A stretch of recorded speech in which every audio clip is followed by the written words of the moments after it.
ये सब कहने की बात है कि कोरोना काल में जो ये हुआ है तो उसको घाटे को पूरा करने वाली बात है। अगर घाटे को पूरा करने वाली बात होती तो आज उत्तर प्रदेश का मुखिया 500 करोड़ से ज़्यादा का अपना ऐड, उस पैसे से ऑक्सीजन मिलती है, प्रदेश के लोग जीवित रहते, किसान जीवित रहता, जो कोरोना काल में जो मर गए वो जीवित होते, बेरोजगारों को नौकरियां मिलती। इनकी वो बात नहीं है।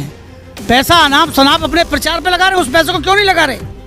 सवाल बेच करके पैसा, संपत्ति देखिए, ये कहावत है, बड़े बड़े जो गाँव में जो जमींदार थे वो जब कुछ नहीं करते थे, वो आखिर में वही करते थे कि अपने पुराने जो बाप दादे की जो संपत्ति थी उसको बेचने का काम करते थे और जनता उनको नालायक कहती थी। ये नालायक हैं, ये अपनी संपत्ति को अपनी जो संसाधनों से तो अर्जित नई फैक्ट्री तो लगा नहीं रहे, लेकिन पुरानी जो बाप दादा की जो जमींदारी होती है, देश की स्वतंत्रता की लड़ाई में जो तमाम करोड़ों किसान मजदूर और उन्होंने आंदोलन करके ये देश को स्वतंत्र किया, ये जो पैदा करके जो स्थिति बनाई है देश की, उसे बेचने का इनको कोई अधिकार नहीं है। ये फैक्ट्रियां, ये रेल, ये कल कारखाने इनके बाप की संपत्ति नहीं है, बीजेपी के बाप की संपत्ति नहीं है, ये हमारी है, करोड़ों लोगों की है, इनको कोई बेचने का अधिकार नहीं है। क्योंकि उत्तर प्रदेश में आबादी लगभग 60% है।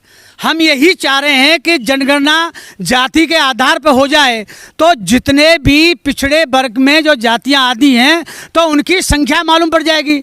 उनकी कितनी संख्या है, 50% है या 60% है, तो इनको ये मालूम है कि जिस दिन ये मालूम पड़ जाएगा कि 60% पिछड़े हैं तो इनकी कुर्सी हिल जाएगी।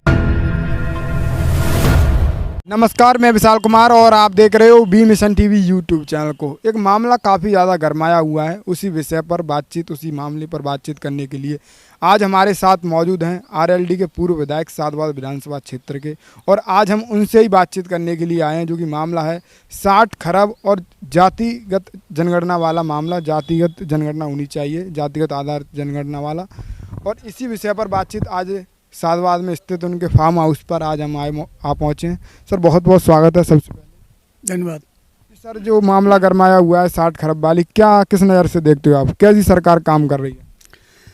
देखिए, जिस उम्मीद के साथ इस हिंदुस्तान की करोड़ों जनता ने स्वतंत्रता की जो लड़ाई लड़ी और उसके बाद जब हमारा देश स्वतंत्र हुआ तो उन सरकार जब हमारी बनी तो पूरे भारतवर्ष के योगदान से जो संपत्ति, जो रेल, हवाई अड्डे, बंदरगाह, फैक्ट्रियां, कल कारखाने जो स्थापित किए थे वो इस देश के विकास का अहम रोल था।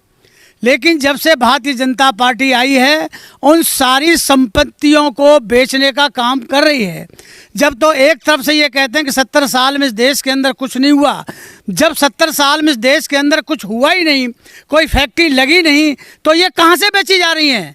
जितने प्रधानमंत्री जवाहरलाल नेहरू के बाद में, चाहे इंदिरा गांधी हो, मोरारजी देसाई हो, चौधरी चरण सिंह हो, विश्वनाथ प्रताप सिंह हो, चंद्रशेखर सिंह हो, चाहे जितने भी, चाहे नरसिंह राम हो, उन्होंने एक भी फैक्ट्री बेचने का काम नहीं किया। लेकिन इस भाजपा के प्रधानमंत्री मोदी ने 6 साल के अंदर लगभग 33 संस्थाएं ये बेच चुके हैं। सर, उनका कहना है हम जो संपत्ति बेच रहे हैं वो लाभ यानी अच्छे काम में लगाएंगे और अच्छा काम करेंगे। हाँ, अच्छा काम तो कर रहे हैं भाई, अच्छा काम तो इसलिए करें कि उन फैक्ट्रियों को बेचेंगे तो 15-15 लाख रुपए किसानों के खाते में आएंगे, क्योंकि इन्होंने ये बात पहले भी कही थी। इन्होंने ये बात भी कही थी काला जो धन है उसे विदेश से लेके आएंगे, लेकिन क्या हुआ? ये कुछ भी नहीं है। मोदी जी अपनी बात नहीं है, ये किसी के कहने से ये चल रहे हैं और उसी के कहने से सारे काम हो रहे हैं। ये सरकार नहीं चल रही है, बल्कि एक आदमी के इशारे पर ये सरकार चल रही है। और अतूक जो संपत्ति है, जो धन संपदा है जो हिंदुस्तान की, उसको ये बेचना चाहते हैं, और जिससे न तो यहाँ के जो बेरोजगार हैं उनको रोजगार नहीं मिलेगा। जब सारी फैक्ट्रियाँ, सारी संस्थाएं बंद हो जाएंगी, रेल बंद हो जाएगी, कल कारखाने बंद हो जाएंगे, प्राइवेटाइजेशन हो जाएगा, तो प्राइवेट वाला अपने हिसाब से सारी रोजगार देता है। वो जो घाटे का सौदा होगा उसको क्यों चलाएगा उस संस्था को? अभी देख रहे हो जो रेल की जो बात हो रही है, जिस रूट पे सबसे ज़्यादा पैसा आएगा, सबसे ज़्यादा जो ट्रैफिक चलता है, उस रूट को तो प्राइवेट कंपनियां लेना चाहेंगी। लेकिन जिस रूट पे कम लोड है, और जहाँ जनता को, जो जनता दूर दराज में रहती है उसको जो सुविधा मिलती है उन रूट को लेने का काम नहीं करेंगी।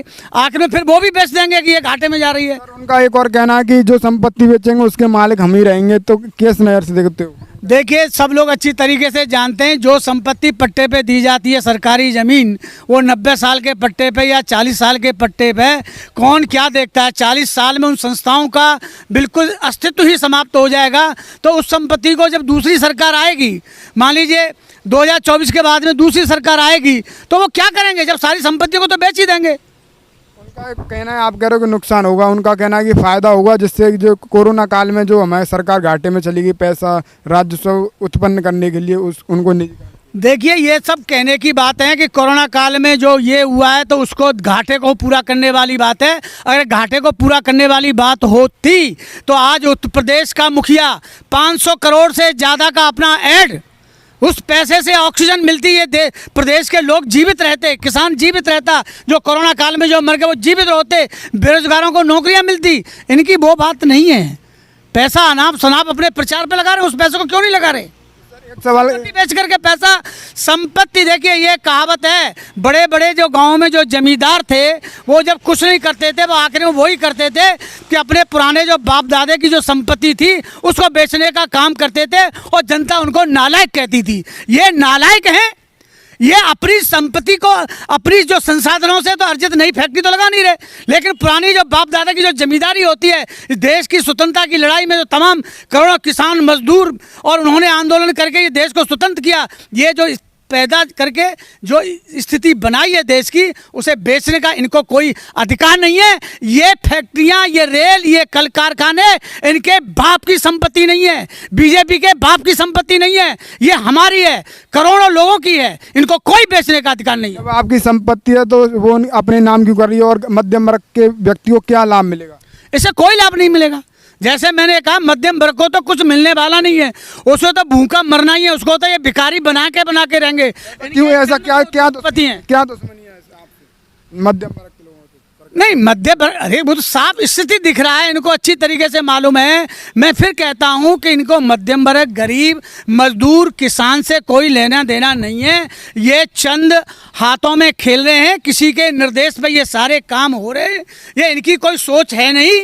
ये तो मोदी किसी के कहने से जितनी चाबी भरी जाती है उतने ही वो चलते हैं जी। तो एक और मामला गरमाया हुआ है, जो जाति आधारित जनगणना वाला, सरकार यानी कराने को राजी नहीं है। विपक्ष और देश की जनता व प्रदेश की जनता लगातार कह रही है कि जाति जनगणना होनी चाहिए। इसके क्या लाभ हैं और ये क्यों होनी चाहिए, और सरकार क्यों नहीं कराना चाह रही है? देखिए, सरकार इसलिए नहीं करा रही है कि जैसे पिछड़े वर्ग में 27% आरक्षण है, और जबकि पिछड़ों की आबादी, आज उत्तर प्रदेश के की बात करूंगा मैं, पिछड़ों की उत्तर प्रदेश में आबादी लगभग 60% है। हम यही चाह रहे हैं कि जनगणना जाति के आधार पर हो जाए, तो जितने भी पिछड़े वर्ग में जो जातियां आदि हैं तो उनकी संख्या मालूम पड़ जाएगी। उनकी कितनी संख्या है, 50% है या 60% है, तो इनको ये मालूम है कि जिस दिन ये मालूम पड़ जाएगा कि 60% पिछड़े हैं तो इनकी कुर्सी हिल जाएगी। ये जो इस समय चंद जो 10% और 5% लोग इस देश में जो राज कर रहे हैं, अगर उनको ये मालूम पड़ गया जातिगत आधार पर आरक्षण हो गया, मैं तो कहता हूँ होना चाहिए। जिसकी संख्या है, जितनी उसकी संख्या है, उसी हिसाब से उसको भागीदारी मिलनी चाहिए। जितने भी अन्य पिछड़े वर्ग के लोग हैं उनकी जाति के आधार पर जनसंख्या की गणना होनी चाहिए।